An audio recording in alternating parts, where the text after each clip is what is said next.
Hello, this is SimNews. We're back after a very long time, and we've got today Henry, who's new, and we've got Adrian. And your undying Adrian, who's always here to greet you with the latest simulation. Well, he has been in every episode. Railway. Yes, I have. Yeah. I have indeed. So we bring you lots of interesting information, Train Sim World, Train Simulator, perhaps even a bit of SimRail. Yeah, probably.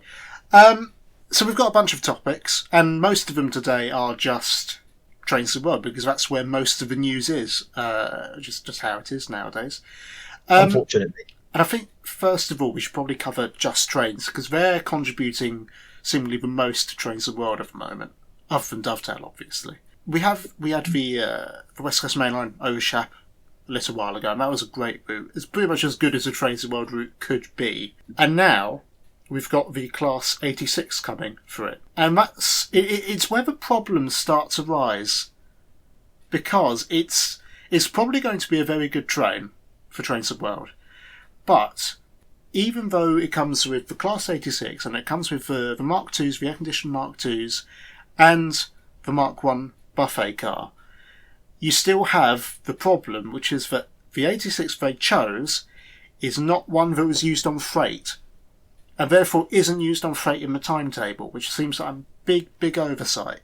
Yes, because, I mean, we praise JustTrains for their inclusivity of more stuff than DTG does, because we all know, DTG exert themselves with the creation of one train, and JustTrains do all the versions of a couple of trains. However, it does seem a bit of an oversight, as Bertie says, not to include an 86.6 to actually fill up their delicious routes. Yeah, it is a strange decision, because I'm pretty sure, and I can't say this for sure because I can't remember exactly what was said, but I think in the early marketing material they said that it would be used on freight. But yeah, it's a weird one, and the price is £20, and it comes with effectively 2 liveries. I know it has variations, but come on, it's 2 liveries.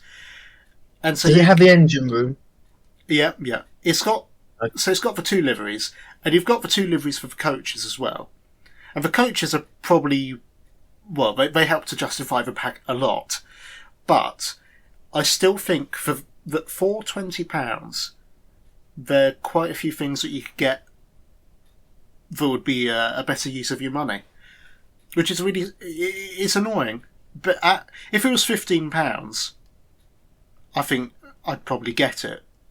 And when it goes on sale for less than £50, I probably will get it. But it's just, I think they might have, well, I think might have overstretched themselves a bit. Yeah, well, not necessarily themselves, but really how much they can charge for something. It's not. I mean, there are many worse ways to spend £20 in Train Sim World. One of them being blue.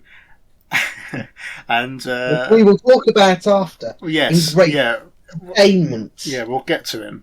We'll get to him. We'll get to him. Yeah. And then the other thing that they've announced is the Class 142, the Pacer, in Arriva Trains Wales livery, which is for Dovetail's the Cardiff Valley Lines network, whatever they called it.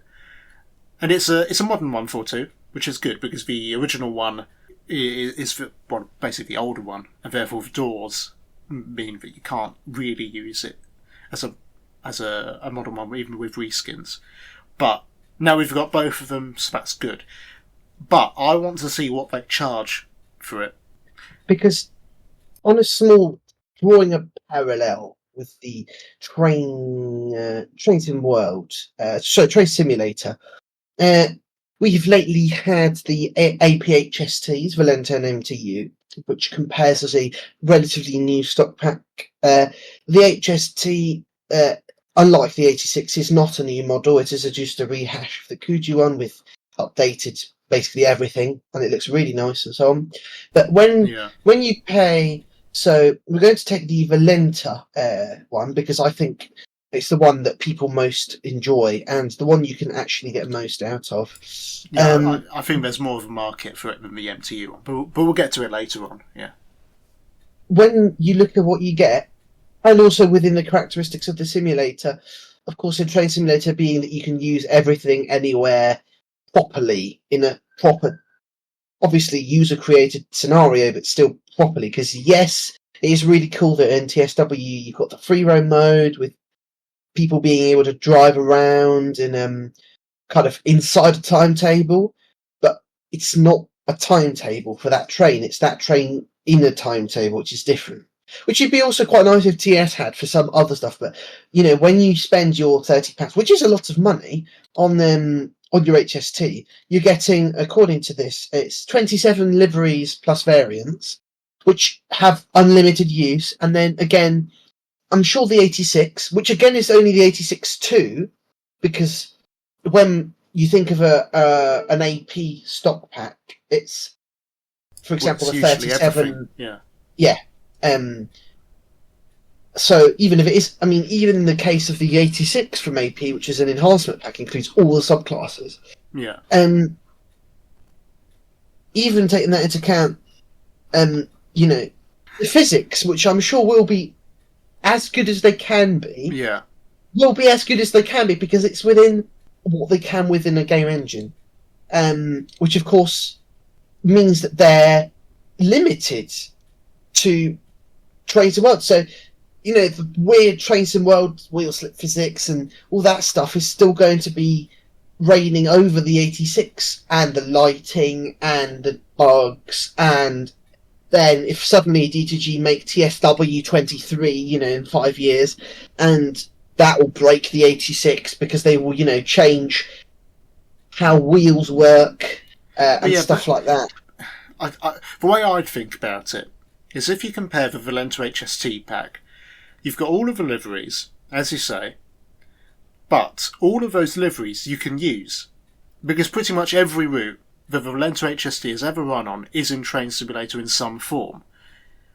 But with the Class 86 and the 142, it's relatively limited, because if we go for the 142, you've got the Valley lines, obviously, and it comes with the Reefer Trains Wales livery and the Transport for Wales version of that livery.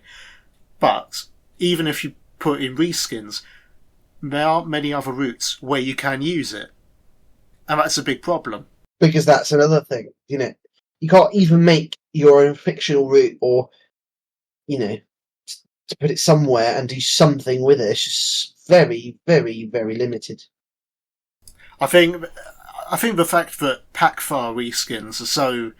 Well, both of the reskin methods in Train Sim World are so really flawed that it makes it hard...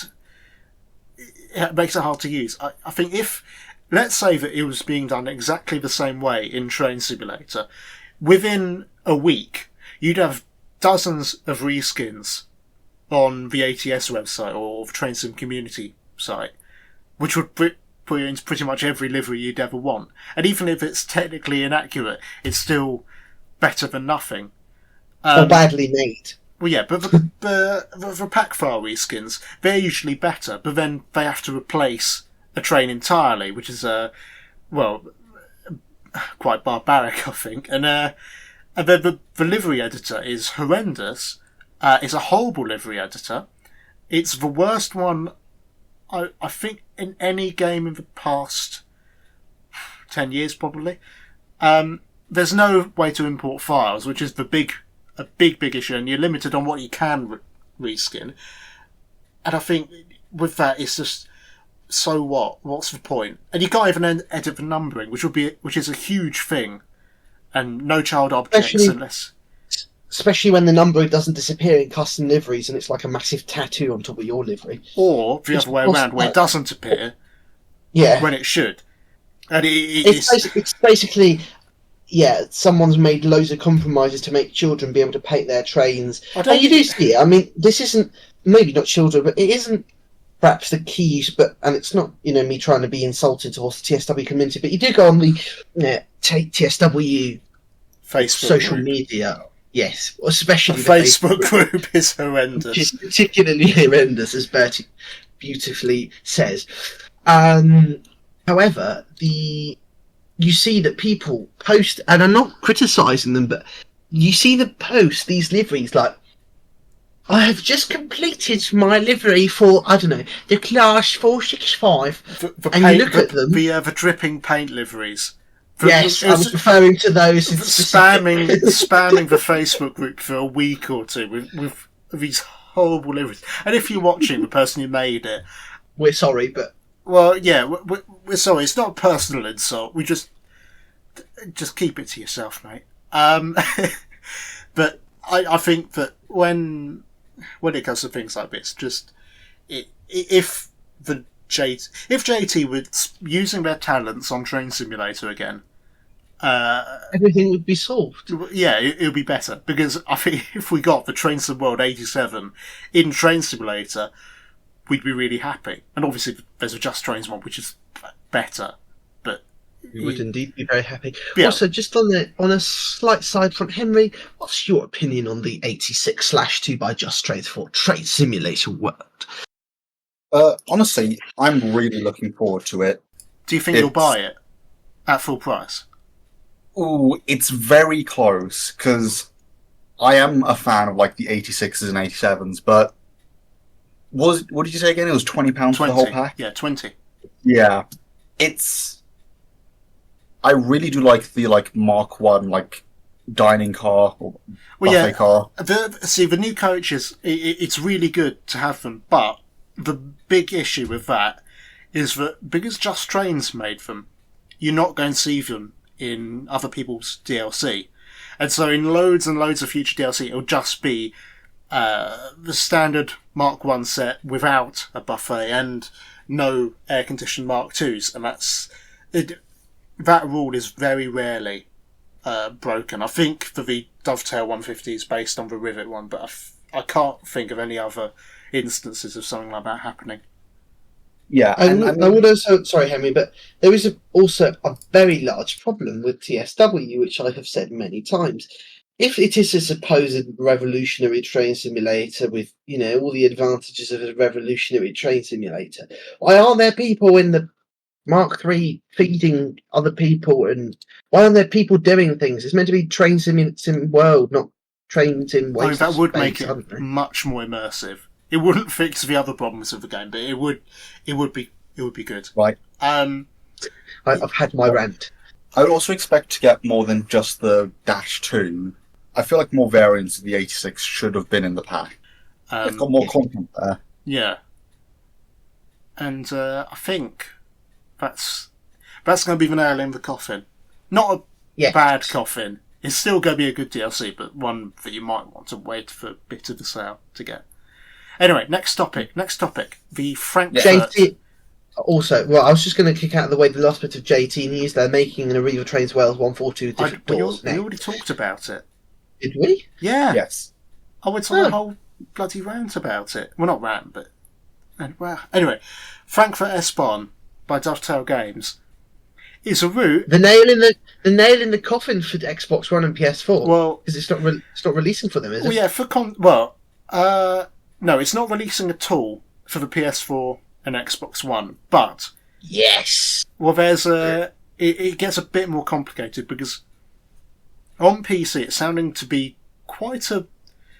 I'm not going to say good, because we haven't got the route yet, but it seems to be quite... An adequate. Well, a lot going on.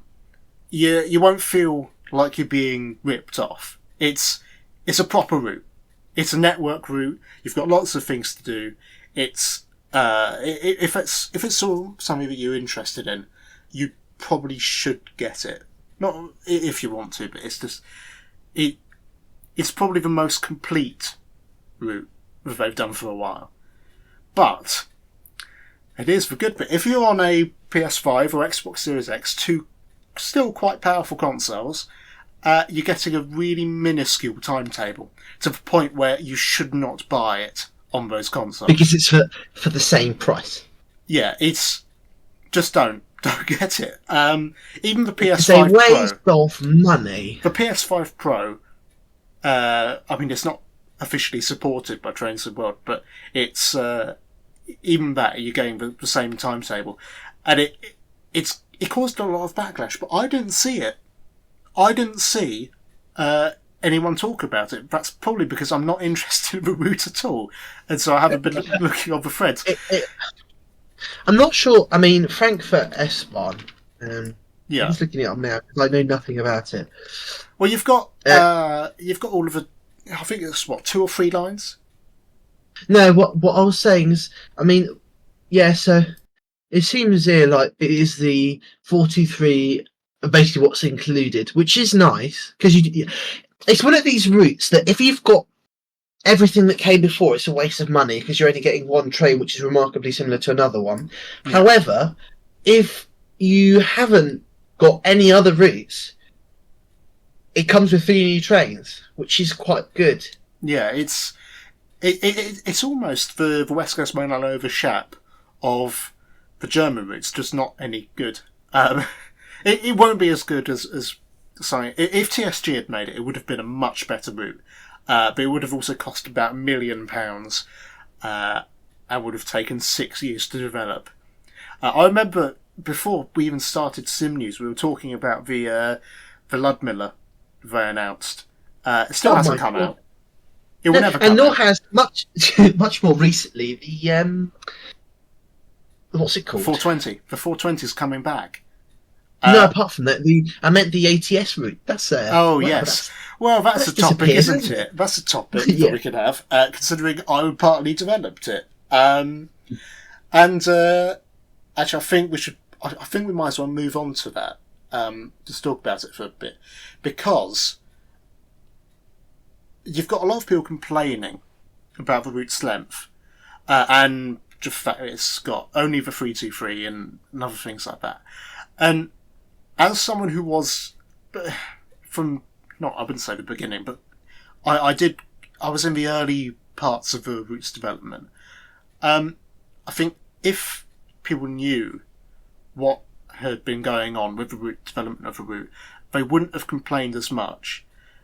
It's not the fault of the developers at ATS, and it isn't even the fault of ATS, and I don't like ATS that much, which is part of the reason why I left. Explain. Well, with the situation with the person who was unfairly dismissed. I know, but I'm telling for the users. Well, yeah, but I mean, at that point, I thought, I'm not. I didn't really enjoy developing for Trains of the World. I was a scenery designer, editor. I can't remember what the job title was, but I was doing the scenery on the route, part of it. Of course, you'll never see any of my work because it's gone. I reckon that I don't know how much the route is going to be, but it's the way it is now. It's not. I mean, I was just talking about, now that we're on the topic of Alan Thomson simulation, and how much things are. I was just now browsing the 755, because the thing is, I think the 755 is more appealing because it's got a newer version of Wary lines, which we do already have, yes, and all that stuff. But if you had to choose, I think for the same price, I think 755 is more appealing because also you can actually drive it on an end-to-end service, or a few of them rather. Whereas with the 745, you can't. So we know, before people come shouting and say it's a massive effort to develop for Train Simulator, it's a really complicated platform to develop. Train Simulator or Train Sim World? Train Simulator, sorry, I don't know what I said. I meant Train Simulator though. Okay. Before anyone comes saying that, we know, because we've been doing it. We've been doing it for many years, and Henry is literally working on stock now. So we know. Shameless plug. Yeah. Buy our stuff, even though it's free. Yeah. Send us money and then download the thing. Anyway, so before people say we're unfairly criticising people, I don't think we are. People may not be aware of this, but the pricing for the 755 and the 745 together is £68. Now, I don't mind, because they seem to. Wait. Let me get to that. It seems to be reasonable. It seems to be reasonable until you think about what you're actually getting. They are identical trains. It's not a case of AP charging you for 2 separate enhancement packs for the Electro Stars, or 3 if you take into account the 378. They are literally the same thing. Yes, one is diesel, fuel, and the other one isn't. But it's still the same train. Exactly the same train. There are some advanced features, to be fair. That are on both. Yeah. I just think the mistake was making it a separate pack. Because I think what they tried to do there was say, people, if you say, imagine you sold it for 50 quid, a full flirt pack. Maybe they were going for the marketing idea that £50 sounds like more than 37 plus 31, which is what you get if you get the discount. Unfortunately, it just really isn't like that, because I'm not doubting of its quality. It's probably really well made, but you can only drive it on Liverpool Street to Ipswich, and all the scenarios are for the Gemma version, which requires a subscription, which I'm not complaining about. I'm just saying it's a fact, meaning if you are interested, you have to take that into account. And then the 755 is more interesting because it includes in basically it's actually a really, I assume it requires the AP Wary lines, probably, most definitely, but it's not a bad deal. It's like a standalone route. It's not bad. However, it's not. The thing is, they're not like very exciting trains either. It's one big computer with lots of buttons that do things. The things aren't relevant because it's not like, for example, saying we've included I don't know the basically I can't remember what it's called, the computer on the 373s, which is like an important integral part of the train. It's like we've included a screen which, if you click it, does the wipers automatically, and it's like nice, but I'm not paying £37 for that. But you said that it was worth it. I said it was worth it until you realise what you're getting. Oh, right, okay. Well, it's worth it. I mean, if you were perhaps not £68, if you say it was 50 quid. Yeah. And it was, say, 387, 377 and 375, like a new pack. Now, they're different. And you can use them on a very, great, all the liveries, right? You can use them around London, you can use them all the way to Cardiff even, you can go around the south coast. It's got a lot of potential routes. Yeah. The 755 can be used on 1 or 2 routes, and the 745 can be used on 1 route. So it's basically a Class 86 again. Well, you can pretend, you can reskin them into the Transport for Hours one, but even then I don't think it doesn't add much to the pack. It'd be quite cool. So it's 230s, aren't they? Or what number are they? There's the 231s and the 756s. And the 231s are not bi-mode, and I don't know why they did that. There's probably a reason, but I don't know what it is. And the 756s are they basically identical? But are they identical, or are they slightly different? They do have some differences. I can't remember what they are. I think it's got to do with the doors. But they are different trains, effectively. Brilliant. Okay, so you could reasonably reskin that into 756 and 231 and use it, but it's not. It's not. It's something that there are things that I've complained about in Trains Around Trains over the past regarding pricing, and some things I agree with what I said a few months ago, and sometimes I think I was talking bollocks, but in that case I just think it was £10 too much for each of the packs. I'm thinking 185, which they've also made, and it's really nice, really lovely, is used everywhere in the north of England. So you can use it rocketing down the East Coast Main Line, you can use it rocketing down the West Coast Main Line, you can use it to Manchester, you can use it in Yorkshire, in Lancashire, you can use it, it's got announcements, which those do as well, but feature list, it's got the full screens working as well. It's got all the almost all the liveries, and it's £5 less. And, well, it is only just the one train, but see, so there's actually not a bad comparison. If it was £50 for a 185 and 360, which have similar-ish appearances, you could say, I think it would be much more reasonable than £68 for a flirt pack. Yeah, to a point. to a point, I think. But going back to the Manchester Airport route, I don't know what the price is, but with what we're getting, I don't think it's going to be worth it unless it's less than £20. It had a troubled development because of the NDA. I can't talk about it, but if people knew what, well, not to say had gone on, because nothing outrageous happened as far as I'm aware. I mean, it's just it was like constantly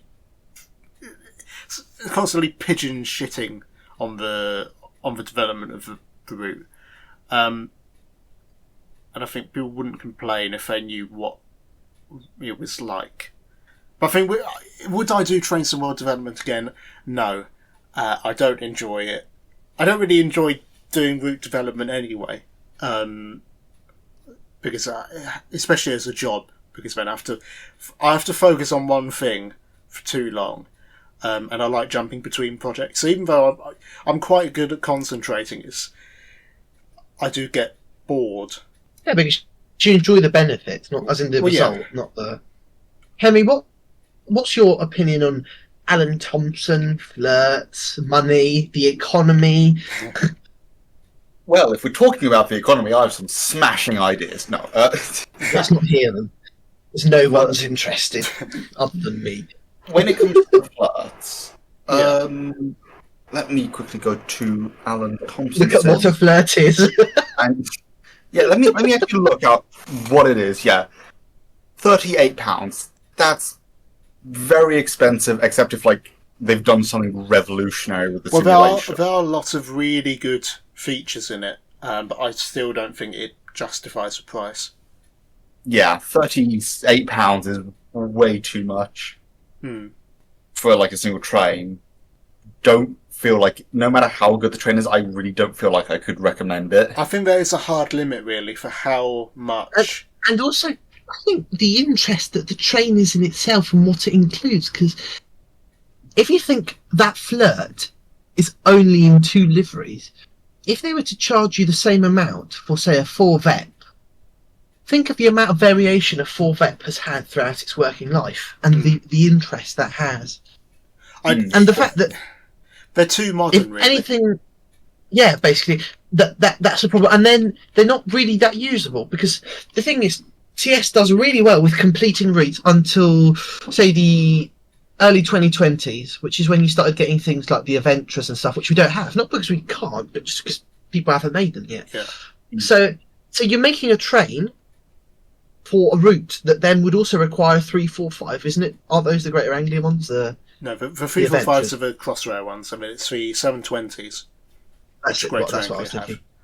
Well, you haven't got those, so it's like it's like as if basically someone suddenly decided to release, I don't know, it's just quite difficult to think, but it's quite a standalone case really, because it's basically they've gone to the one place in the UK where a lot of the new trains, it's really like as if they released basically a South Wales branches route with a D train, but no flirts or no, I don't know, it's a 50s.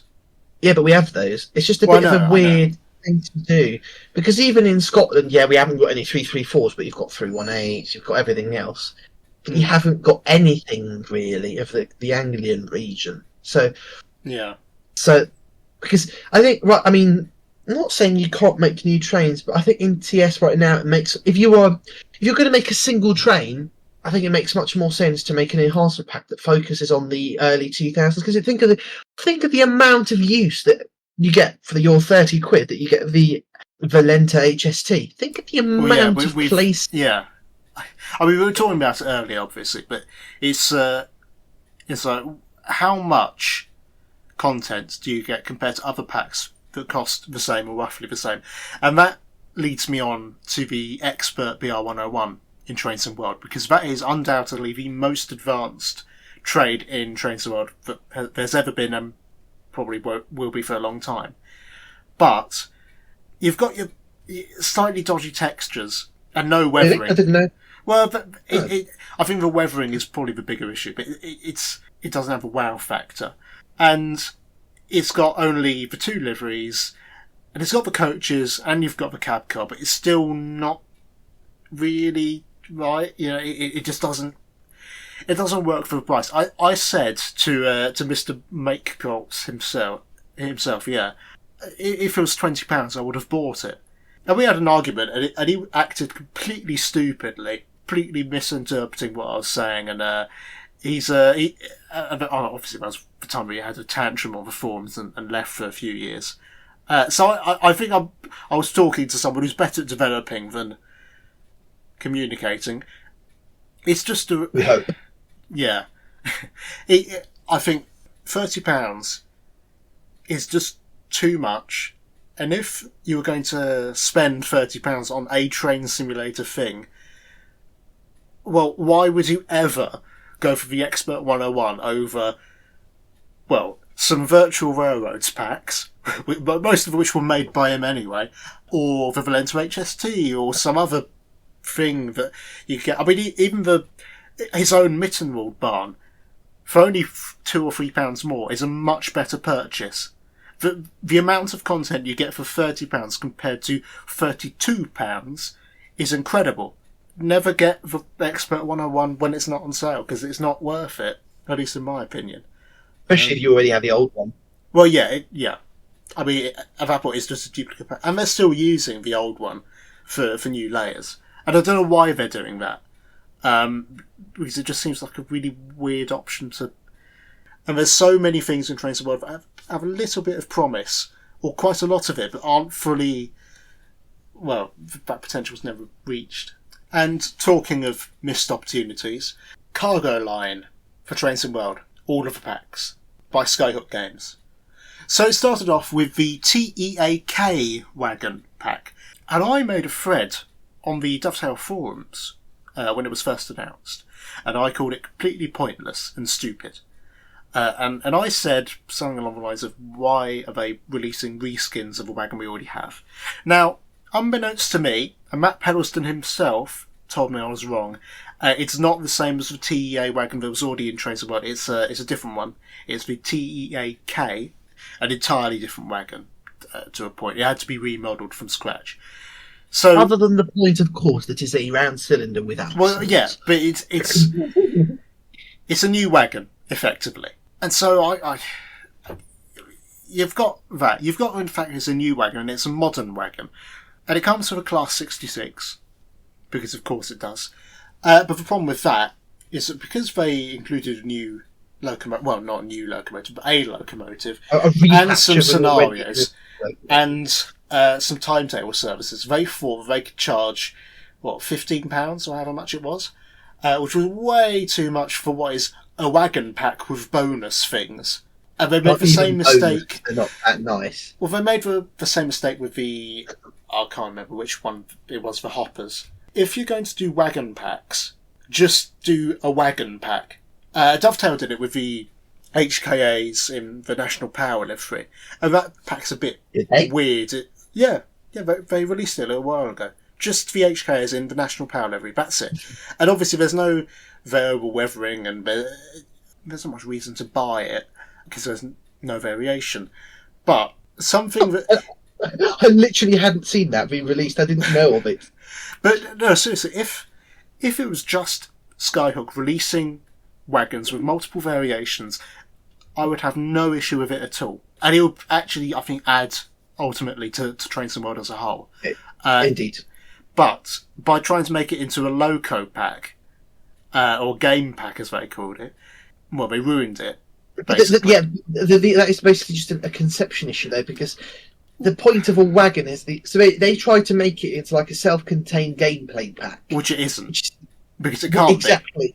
Because it can't be, because a wagon pack is far from that. A wagon pack is exactly the opposite. It's something that you can use as many places as possible to make everything else as rich as possible. Now, to be fair, Dovetail are the ones who, for the most part, determine the pricing of a pack.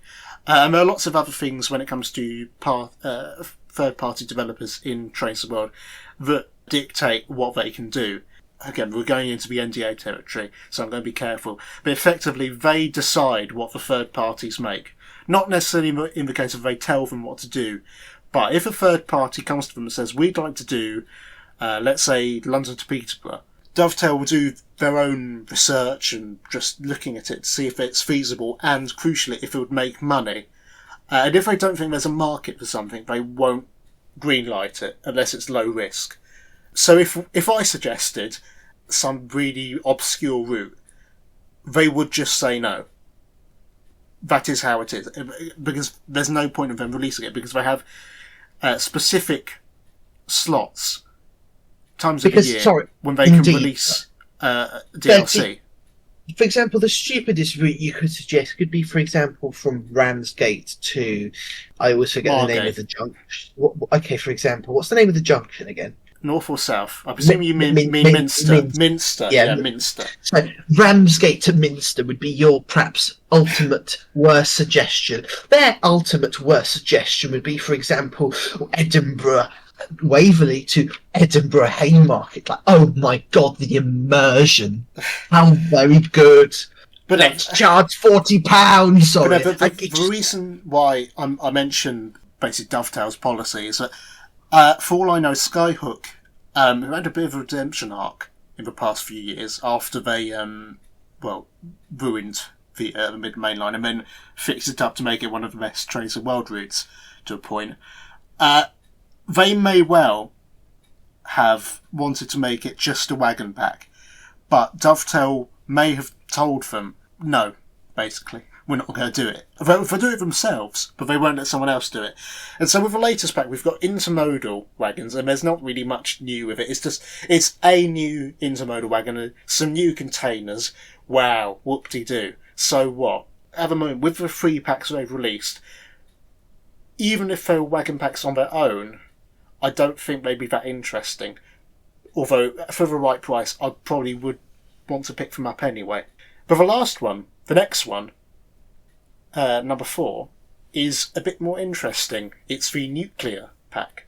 And it may well come with the Class 20 that was teased. That being a modern DRS Class 20, which is obviously anachronistic for whatever route they're going to put it on, because there's not much overlap. But it's a new wagon. It's an interesting wagon. And it's something that would make the game more interesting.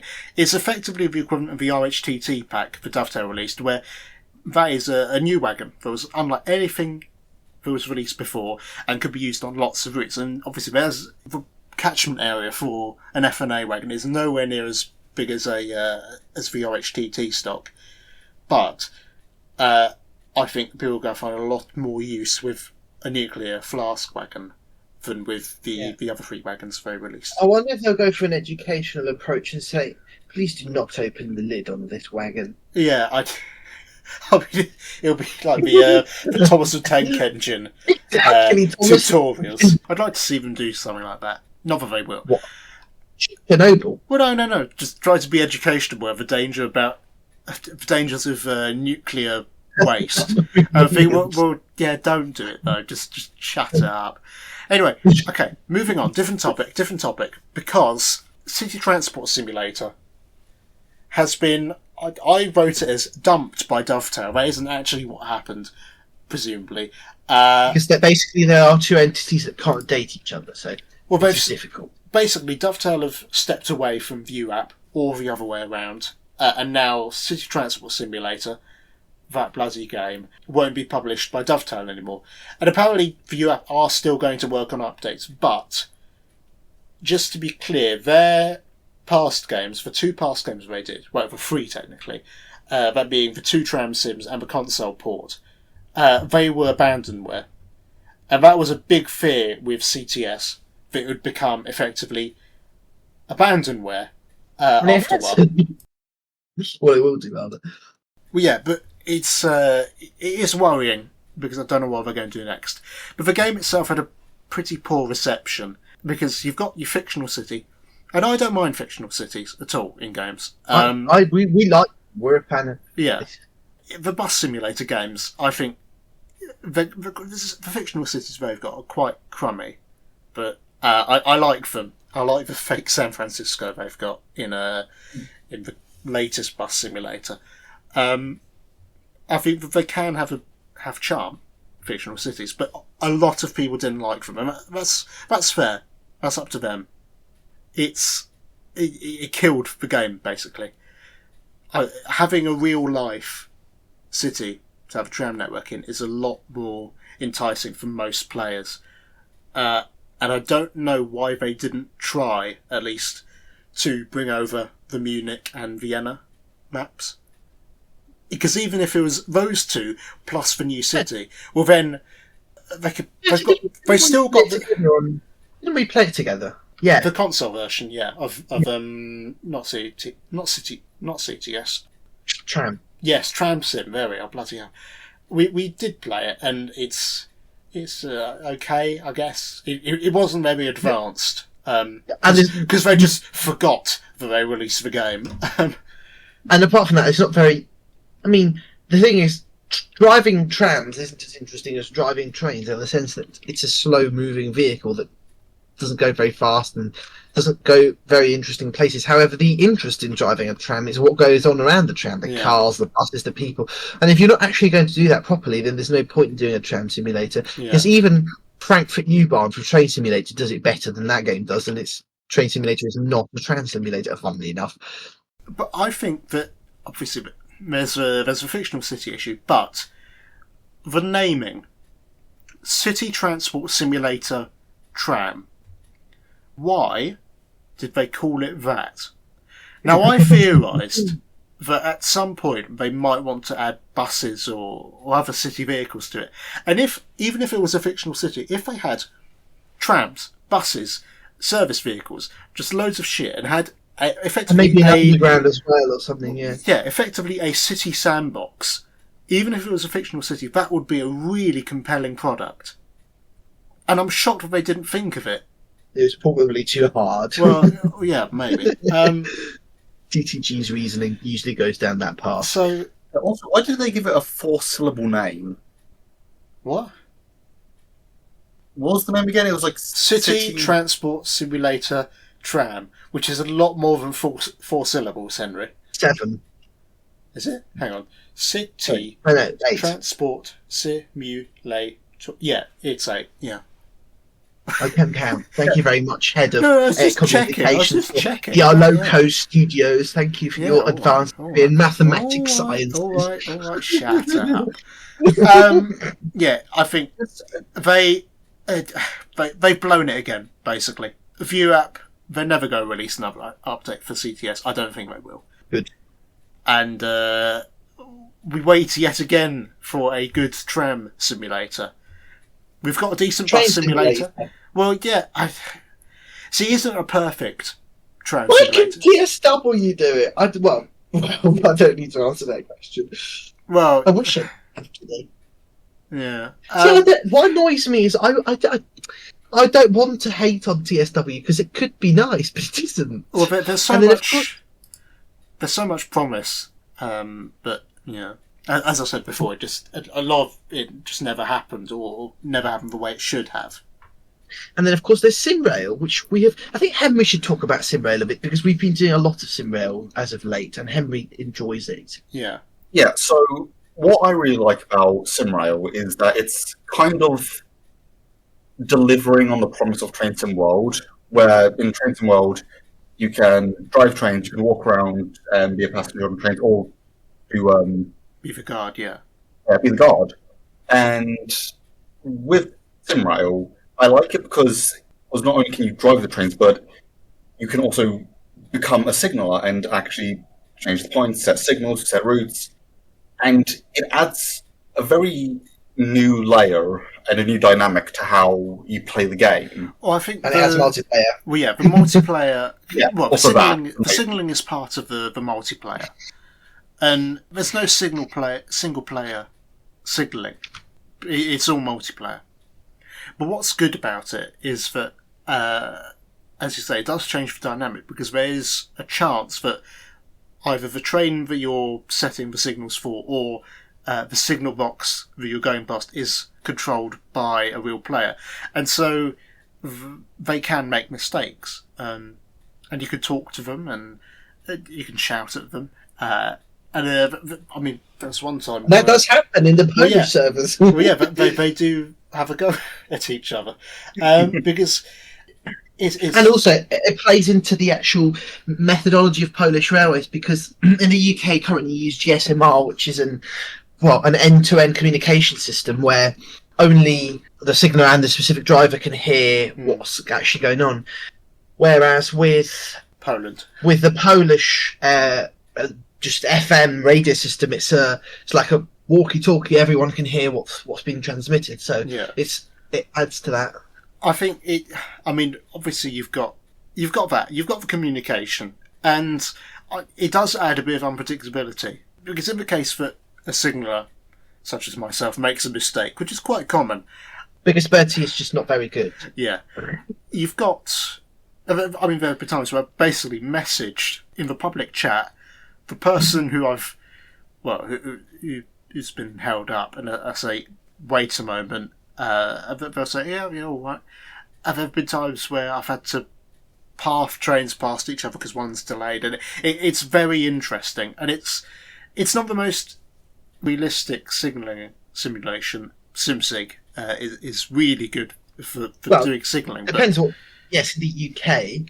Well, yeah, but if you are, it's really good. But it has its own problems, obviously. But I think the signalling implementation in SimRail it's really good. But then there's of course a problem that with the German and American routes, it might not be as good. The good thing with SimRail is that even though it's got problems like the anti-aliasing, the core gameplay, I mean, it is a tiny bit clunky sometimes, but there is a lot of good about it, and the simulation is really good. The Steam simulation in particular. Do you want to jump in, Adrian? Yeah. No, I'm just thinking the Steam simulation is... It's a really neat... It's a really refreshing approach. Unfortunately, it hasn't been made... The thing is, I think the thing with SimRail is it's suffering a little bit like from the train sim mod not being made the most of, but in a different way. TSW is not being made the most of from the bottom up, but SimRail's not being made the most of from...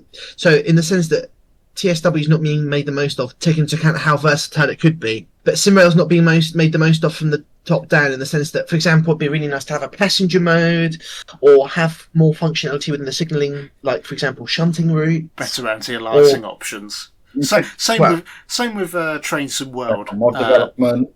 Well, yeah, for both Trains and World and SimRail, there needs to be better mod support. The thing is...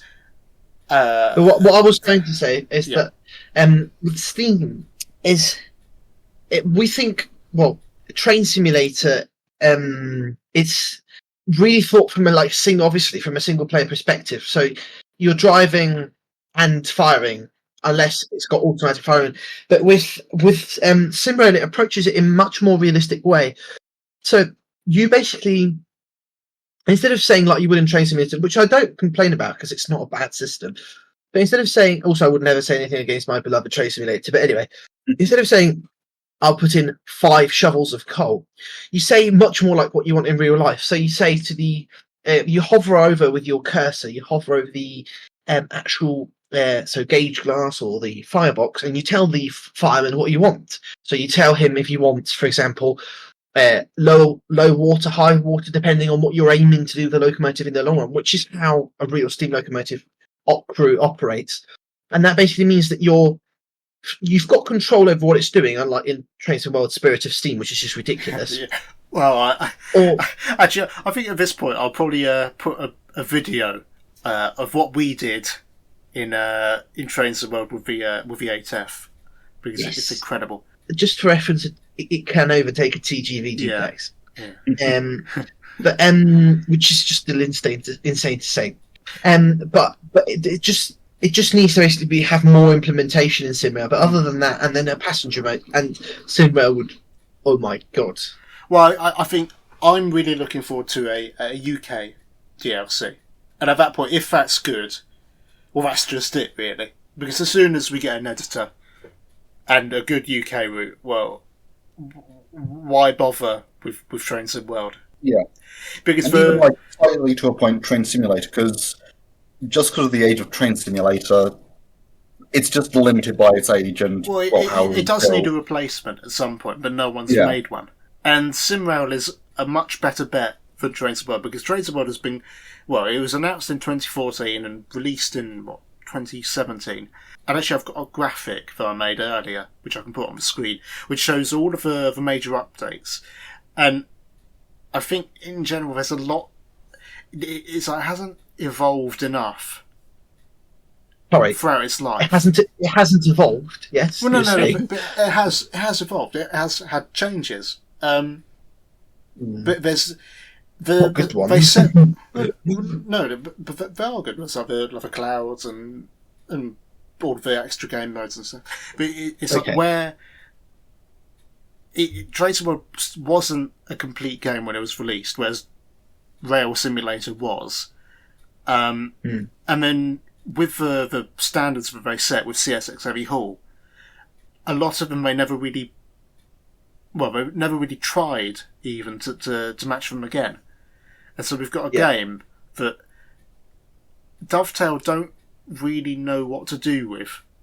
Because I could name dozens of things that could be better about Train Sim World, but Dovetail don't really want to do it. Or maybe they can't.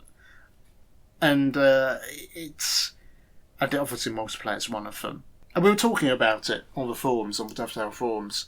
There's still a lot of hostility towards it, multiplayer, because of a variety of reasons. Mostly said by people who haven't tried SimRail, because the multiplayer there is pretty much flawless.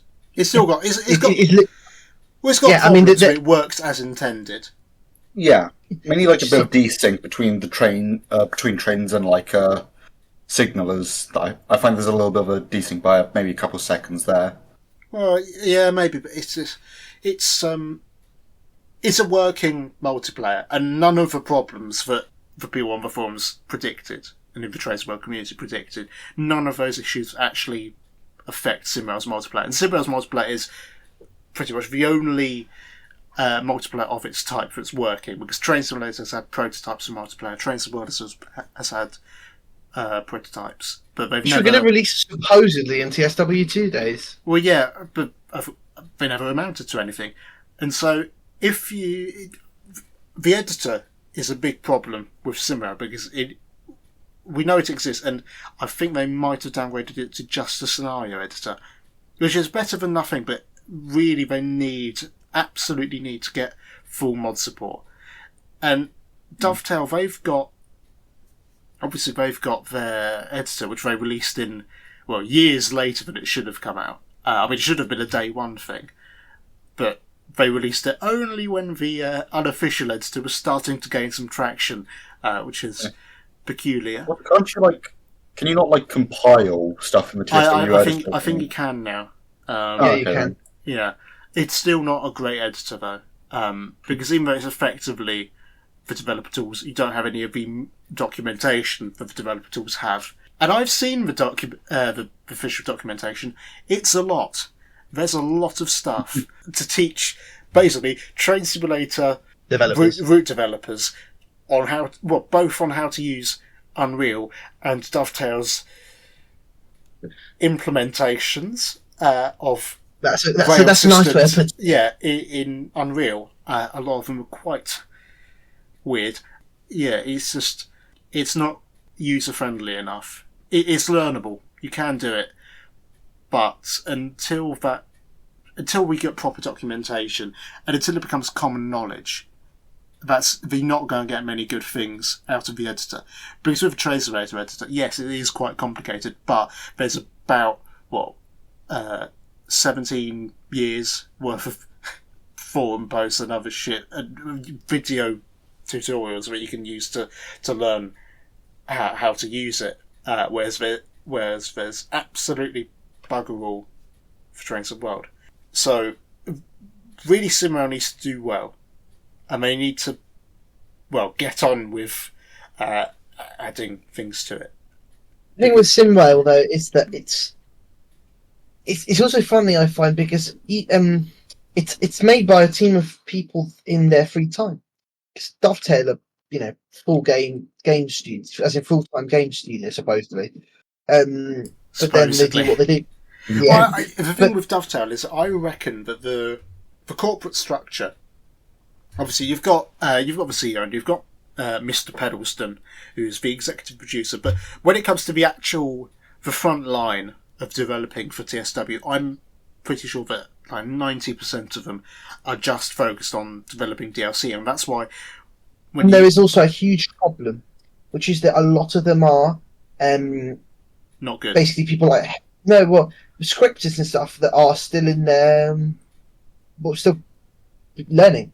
Yeah. Because it's a lot cheaper to employ people that obviously don't have a clue than people that do. Well, I mean, the problem is that they've got loads of people doing routes, but with Trains of the World 5 and Trains of the World 4 and Trains of the World 3, you've got these core updates, which are in truth quite minor things.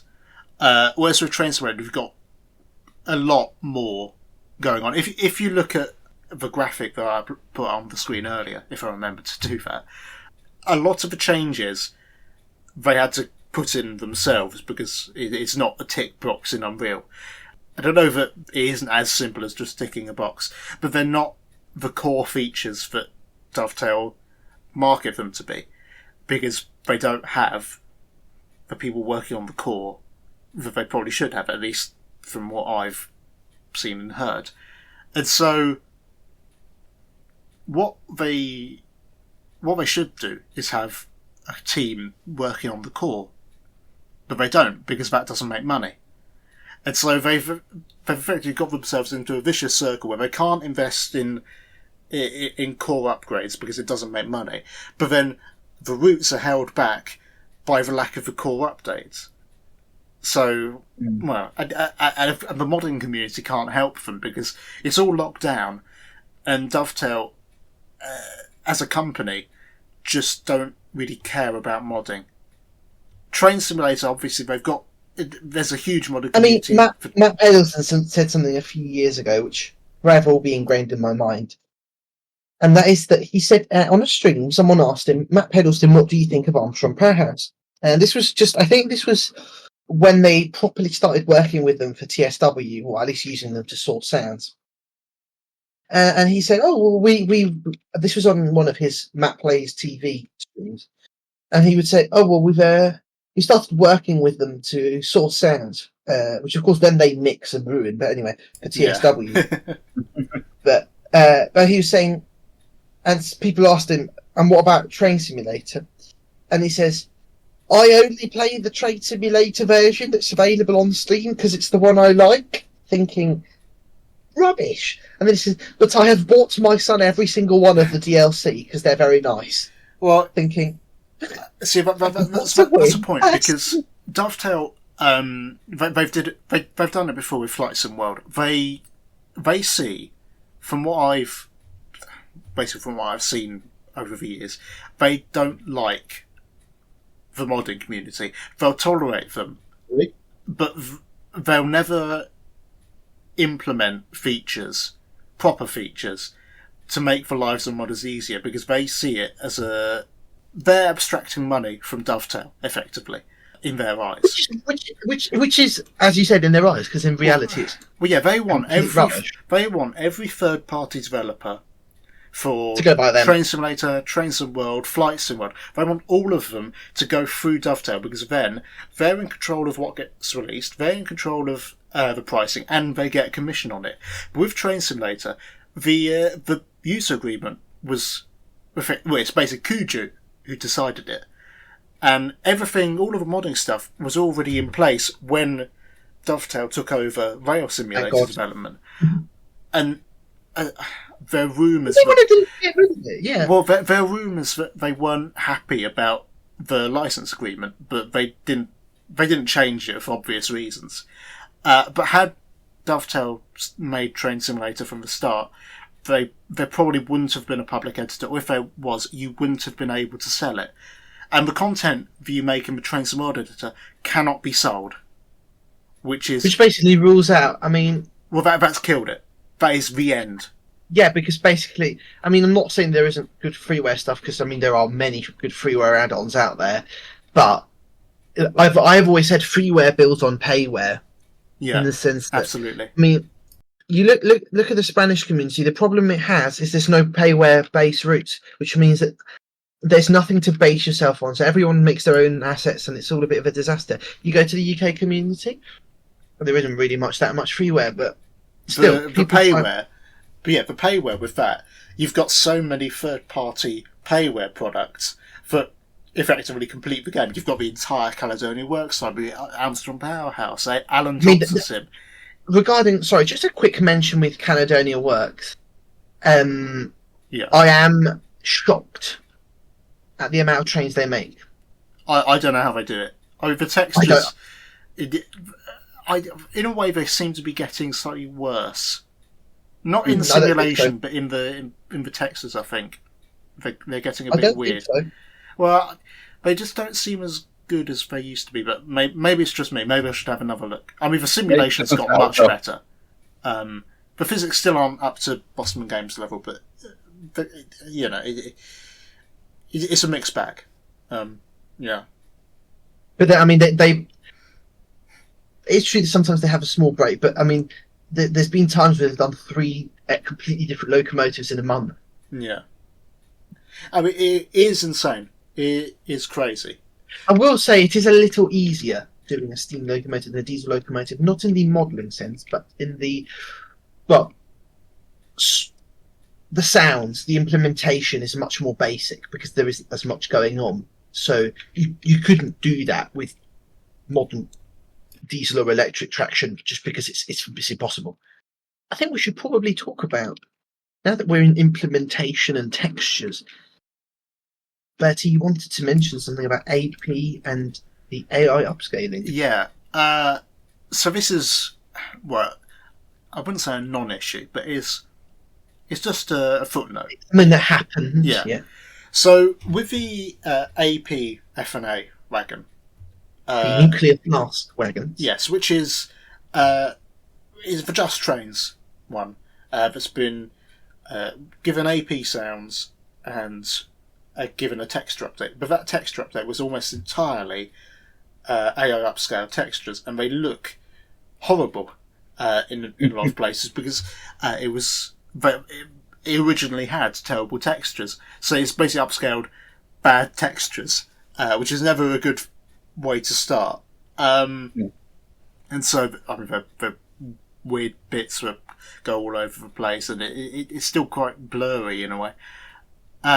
And they didn't mention the fact that it was AI upscaled anywhere, as far as I'm aware. And then they charged, $5.99 for the pack, which isn't a bad price for what it is, but I think it might have been a bit... It doesn't sit right with me. And then they upscaled the textures, at least partially, for the RHTT wagons. With that, it was harder to notice. With the FNAs, it was obvious, it was blatant, and it was they're really horrible to look at, I think. With the more modern, more recent things that they've done with AI upscaling, it doesn't really... It's less noticeable. The RHTT wagons obviously have been, but it's fine. And the 378, I believe, has had some textures upscaled, but again, I haven't really noticed. And with the Class 92, I genuinely haven't noticed anything. So I'm not sure. And you have many hours in the cab. Well, yeah, I do like the new 92 EP. The only problem with it is the GSMR and the NRN not having click spots. Which is very strange. Well, yeah, I don't know. I think I messaged him about it. I can't remember, but I remember him saying either to me or someone else that it takes more time to add the click spots to the buttons than to animate the buttons, and that's why I didn't do it. But if someone else contributed and did it for him, then he'd implement it into the. I get that, but someone made the 717 cab, and that was never finished or implemented. So I don't think we'll ever see a proper GSMR or NRN of the AP Class 92, and that's disappointing because otherwise it's a really good pack. Well, I think that is all we have. I can't remember. I don't know how long this video is going to be when it's edited. It's going to take a long time to edit. If you've enjoyed the video, leave it a good like. Well, yeah, I've never done that before. I've never asked for people to like the video, and I don't really care otherwise because only 12 people are going to watch this. But if you did enjoy the video, like it, maybe subscribe. Give us your money. Sorry, don't. Yeah, I don't have a Patreon, I'm afraid. If you did want to send me money, thank you. Yeah, well, send it to us. Yeah, hopefully we'll be back next month or whenever there's some big news. I'd like to do shorter, more frequent videos in the future, maybe. We'll see. So I think from me, it is ta-ta, goodbye. Goodbye, everyone. It was lovely to be with you in this episode again. And goodbye from me. It was great to be here. Right, well, we will see you next time, probably, on SimNews. I think it's credits time, and the music will play us out. Ooh, how lovely.